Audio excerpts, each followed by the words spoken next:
सजना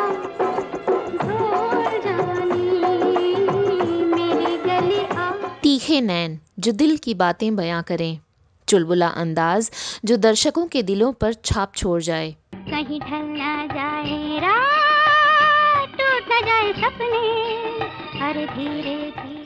urban independent woman या फिर गांव की सीधी साधी छोरी, हर किरदार को बखूबी निभाने का अंदाज। मिलती है जिंदगी में मोहब्बत कभी कभी। इन्होंने एक के बाद एक इतनी हिट फिल्में दी कि लाखों दर्शकों की पहली पसंद बन गईं और 4 दशकों तक सिल्वर स्क्रीन पर राज करती रहीं।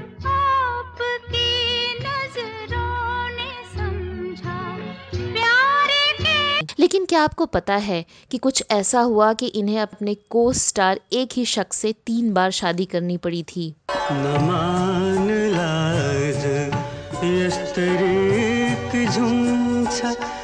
क्या आप जानते हैं कि इस अदाकारा के घर इनकम टैक्स के छापे में बाथरूम की दीवार से इतनी बड़ी रकम मिली कि सब लोग दंग रह गए। गुस्ताखी के लिए आपको यहाँ की नौकरी गंवानी पड़ेगी। और क्या आप यकीन करेंगे कि इस मोटी रकम को लेकर कोर्ट में सबके सामने इस अभिनेत्री ने ऐसे धंधे में संलिप्त होने की बात कबूली कि दूसरे दिन ये अखबारों की सुर्खियां बन गईं और इनके चाहने वालों को गहरा धक्का लगा था। सुनते ही नफरत हो गई होगी आपको मुझसे। तो कौन थी ये अदाकारा और क्या थी कोर्ट में कबूली गई उस अजीब सी बात की हकीकत? बताएंगे और भी बहुत कुछ। आप बने रहिए हमारे साथ।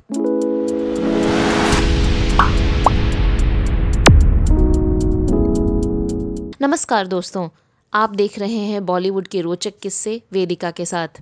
गैरों पे करम, अपनों पे सितम। दोस्तों, अब तक तो आप जान ही गए होंगे कि आज हम बात करने जा रहे हैं बेहद खूबसूरत और टैलेंटेड अभिनेत्री माला सिन्हा की। नेपाली माँ और बंगाली पिता की संतान माला सिन्हा का जन्म 11 नवंबर 1936 में कोलकाता में हुआ था। नेपाल से कोलकाता आने के बाद इनके परिवार ने क्रिश्चियन धर्म अपना लिया था। इनके पिता का नाम एल्बर्ट सिन्हा था और माँ के नाम का जिक्र कहीं नहीं मिलता। माला सिन्हा का नाम इनके पेरेंट्स ने आल्डा सिन्हा रखा था, लेकिन स्कूल में बच्चों के डाल्डा डाल्डा कहकर चिढ़ाने से तंग आकर इन्होंने बाद में अपना नाम माला सिन्हा रख लिया। आजा तुझको पुकारे मेरे गीत रे, मेरे बचपन से ही माला को सिंगिंग और डांसिंग का शौक था और इन्होंने इसकी ट्रेनिंग भी ली थी।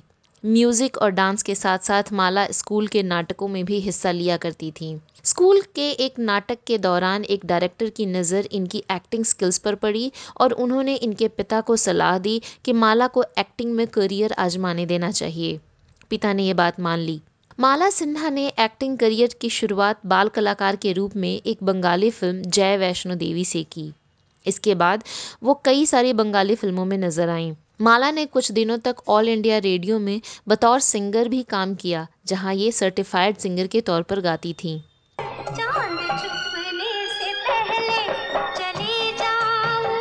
बतौर हीरोइन इनकी पहली हिंदी फिल्म आई साल 1954 में किशोर साहू डायरेक्टेड फिल्म हेमलेट, जो कि बॉक्स ऑफिस पर बुरी तरह फ्लॉप हो गई। इसके बाद कुछ और फिल्में आईं जैसे बादशाह, रियासत, एकादशी, जलदीप, पैसा ही पैसा, एक शोला, रंगीन रातें, लेकिन कोई भी बॉक्स ऑफिस पर कमाल नहीं दिखा पाई। फिर गीता दत्त की नज़र इन पर पड़ी और इन्हें गुरु दत्त की 1957 में रिलीज हुई फिल्म प्यासा से कामयाबी मिली। हम मूंद के पलकों को इस दिल को सजा दें तो। इसके बाद माला ने मुड़कर पीछे नहीं देखा और बुलंदी की सीढ़ियां चढ़ती गईं। मस्ती भरा है समा, हम तुम्हें दोनों यहाँ। उनका अभिनय ऐसा था कि नरगिस, मधुबाला, नूतन, वैजयंती माला और मीना कुमारी के दौर में हिंदी सिनेमा में एंट्री करने के बावजूद वो सिल्वर स्क्रीन पर छा गईं। तुम्हारी नजर क्यों खफा हो गई। माला ने एक इंटरव्यू में ये भी बताया था कि उन्हें एक बार हॉलीवुड से भी फिल्मों का ऑफर आया था, लेकिन माला के पिता ने कल्चरल डिफरेंसेस की वजह से हॉलीवुड जाने से मना कर दिया था।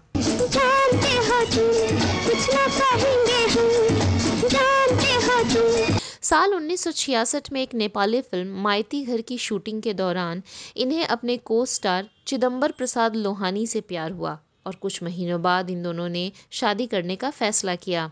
सीपी लोहानी नेपाली हिंदू परिवार से थे और माला का परिवार क्रिश्चियन धर्म मानता था, इसलिए दोनों के परिवार वाले अपनी अपने रीति रिवाजों से इन दोनों की शादी कराना चाहते थे। तब माला और लोहानी ने पहले क्रिश्चियन धर्म के अनुसार शादी की, फिर हिंदू धर्म के अनुसार 7 फेरे लिए और फिर कोर्ट मैरिज किया।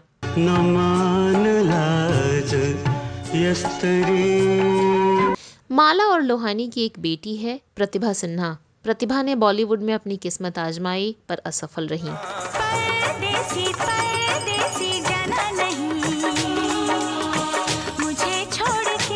बॉलीवुड की टॉप एक्ट्रेसेस की लिस्ट में शामिल माला सिन्हा की जिंदगी में भी एक ऐसा वक्त आया था जिसने उनका सुख चैन सब हिलाकर रख दिया था। ये बात उस दौर की है जब एक तरफ माला सिन्हा कामयाबी के चरम पर थीं, तो वहीं फिल्म इंडस्ट्री में ये बातें भी जोरों पर थीं कि वो बेहद कंजूस हैं। यहाँ तक कि उन्होंने अपने घर पर नौकर भी नहीं रखे थे। वो पैसे बचाने के लिए खुद ही सारा काम किया करती थी। इसी दौरान साल 1978 में उनके घर पर इनकम टैक्स विभाग ने छापा मारा, जिसमें उनके घर के बाथरूम की दीवार से 12 लाख नगद रुपए बरामद हुए, जिसके बाद ये मामला कोर्ट में चला गया। इतनी बड़ी रकम को बचाने के लिए माला ने अदालत में एक चौंका देने वाला बयान दिया, जिसे सुनकर वहां मौजूद सभी लोग हैरान रह गए। दरअसल माला सिन्हा के वकीलों ने जैसा इन्हें समझाया, इन्होंने कोर्ट में वैसा ही बयान दिया और ये कहा कि इन्होंने एक ऐसे धंधे से ये पैसे कमाए हैं जिसे समाज में सम्मान की नज़रों से नहीं देखा जाता। आप समझ सकते हैं इनका इशारा किस तरफ था। इसके बाद तो दूसरे दिन ये अखबारों की सुर्खियां बन गईं और आलोचकों से लेकर फैंस तक की आलोचनाओं की शिकार हो गईं। सभी इन्हें कोसने लगे थे और इन्हें अजीब नज़रों से देखा जाने लगा था। दामन में दाग लगा बैठे हम प्यार में। माना जाता है कि इस घटना के बाद माला सिन्हा टूट गईं और इन्हें आज भी अपने इस बयान का काफ़ी अफसोस है। यहाँ आपको ये भी बताते चलें कि 1958 से 1965 के बीच ये हिंदी फिल्म इंडस्ट्री की हाईएस्ट पेड एक्ट्रेसेस की लिस्ट में वैजयंती माला के साथ टॉप पर रही थीं। तो इसके बाद भी अगले एक दशक यानी 1975 तक टॉप 3 में शामिल रहीं। इसलिए ये अंदाज़ा लगाया जा सकता है कि इनके पास ये पैसे कहाँ से आए थे। लेकिन जाहिर है कि टैक्स बचाने के लिए कई बार ऐसे प्रोफेशन में सभी राशि ऑन पेपर नहीं दिखाई जाती और फिर पकड़े जाने पर इसका हिसाब देना मुश्किल होता है। अब सच क्या था कहना मुश्किल है, पर इस वाक़ये ने इनके चरित्र पर भी सवाल खड़े कर दिए थे। साल 2013 में माला सिन्हा को दादा साहब फाल्के अवार्ड से नवाजा गया, लेकिन माला ने ये अवार्ड लेने से इनकार कर दिया। उनका कहना था कि बाकी विनर्स की तरह उनका नाम इनविटेशन कार्ड पर नहीं लिखा गया था, जो कि उनका अपमान था। माला आखिरी बार साल 1994 में हिंदी फिल्म जिद में नजर आई थी। माला ने हाल ही में अपना 86th बर्थडे मनाया है। अब वो सिने जगत की लाइमलाइट से दूर अपने पति और अपनी बेटी के साथ मुंबई के बांद्रा में रहती हैं। हिंदी सिनेमा में माला सिन्हा के शानदार काम और सराहनीय योगदान को कभी भी भुलाया नहीं जा सकता। जब भी इंडस्ट्री की ज़हीन और खूबसूरत अभिनेत्रियों की चर्चा होगी तो माला सिन्हा का नाम शान से लिया जाएगा। हम अपनी पूरी टीम की तरफ से इनकी लंबी उम्र और खुशहाल ज़िंदगी की कामना करते हैं। आपको माला सिन्हा जी की कौन सी फिल्म सबसे ज़्यादा पसंद है, कमेंट बॉक्स में लिखकर ज़रूर बताइएगा। आपको ये स्टोरी कैसी लगी ये भी बताना मत भूलिएगा। अब दीजिए अपनी होस्ट वेदिका को इजाज़त। नमस्कार। नमस्ते।